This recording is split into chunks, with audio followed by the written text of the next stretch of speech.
Écoutez le monde changer. D'un côté, les grandes puissances occidentales, de l'autre, la Chine. Au milieu, la situation des Ouïghours. Les États-Unis, le Canada, le Royaume-Uni et l'Union européenne s'unissent pour sanctionner Pékin, accusé de violation des droits de l'homme contre cette communauté musulmane.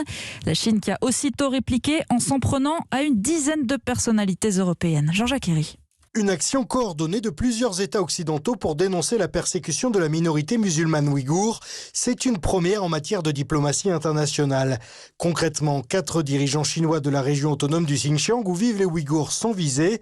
Ils ne pourront plus se rendre sur les territoires européens, canadiens et britanniques où leurs avoirs seront gelés. De leur côté, les États-Unis ont sanctionné 2 d'entre eux.